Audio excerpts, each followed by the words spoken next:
What's up guys, welcome to the FPL Center. This is just going to be a quick team update. I'm going to let you know how I did in the first set of games, going to make a couple of transfers here in this video, and then also going to show you how I'm going to line up then ready for the next set of games. So yeah, without any further ado, let's just get straight into it. So as you can see here, total score from the first set of games was 60 points. I'm pretty happy with that. It's not, the best. I've seen a lot of people with scores up in the 90s, close to 100 points, but I'm pretty happy with 60 to get things going. Got a pretty nice performance there from Messi, of course, getting that hat-trick against PSV to return a nice big score for us. We had Suarez and Marlos chipping in with assists and clean sheets as well for Kimmich and Nagatomo in defence. A couple of things didn't work out as we hoped with Alex Telles. He was unlucky to miss a penalty, could have easily had a nice score if he put that in the back of the net, but not to be, unfortunately. And then obviously a couple of surprising performances with Man City losing to Lyon. Kyle Walker disappointing, not to get anything from that. And Raheem Sterling as well. Although he looked dangerous, he didn't manage to pick anything up either. Another disappointing kind of performance came from both the Moscow sides. You had Guillaume from Lokomotiv and Becao from CSKA. I was hoping to get a clean sheet from one of those, considering neither of them was playing a particularly tough opponent, but not to be. Might have misjudged the defensive prowess there of those teams, but it's not too much of a problem going forward. They're going to be kind of really cheap backups anyway for the next couple of game weeks. So yeah, said about making a couple of transfers, and you know that in my first kind of team video I said about in the second week I was planning to bring in Cristiano Ronaldo and Edin Dzeko for Messi and Suarez.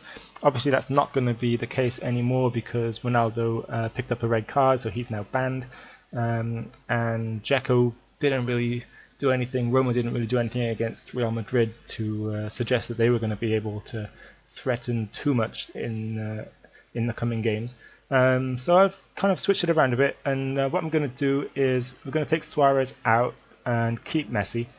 And obviously the reason why we're keeping Messi is because he looks like he's in fantastic form, and he's got Spurs coming up who don't look that great defensively either in the Champions League against Inter, where they conceded 2 late goals to lose that, and also in the league they've been pretty leaky as far as the defense goes, conceding pretty much every game I think so far. So yeah, we're going to bring in Neymar up front. The reason I'm going for Neymar is obviously PSG have got Red Star Belgrade next, the weakest team in that group, and I think they're going to probably bag a decent number of goals in that one. Can see it being like a good 3 or 4 goals for PSG, and obviously the kind of couple of people might be wondering, why don't you go for Kylian Mbappe? And the reason is, if we have a quick look here and look at the team selected by, you've got 31% of people with Mbappe, whereas only 9% of people have Neymar.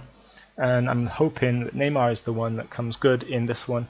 Mbappe might grab an assist or something like that, but I'm hoping Neymar is the one that comes away with the goals, maybe getting a brace or a goal and an assist or something like that, and make up some ground on the people that have Mbappe. Now obviously here you can see we need 0.5 mil to free up the cash there. So what I'm going to do, I'm going to take out Sterling and quickly look here, bring in Pjanic. I want Juventus cover because they've got young boys coming up. Pjanic, he's on pens without Ronaldo on the pitch. Scored both the goals from penalties against Valencia. Seems like he could do a decent job from midfield. Hoping for 8.5 mil. He doesn't have to necessarily score another 2 goals. He can pick up an assist, and I'd be happy with that. But the main one for me is to get Neymar in for this one. Hope that he and Messi can combine very nicely up front. I might even captain Neymar for this one. I haven't decided yet, but that's probably how I'm going to be looking to line up with the 3 Porto players on the bench. They can all come in then if needs be to replace someone who's underperforming. Maybe Marlos or maybe Pizzi don't do particularly well in the first set of games there, and we can bring on Brahimi or Abubakar or Telles depending on how many places we need to fill in. But yeah, that's probably how I'm going to line up. It's going to be looking like this with Neymar and Pjanic in for Suarez and Sterling.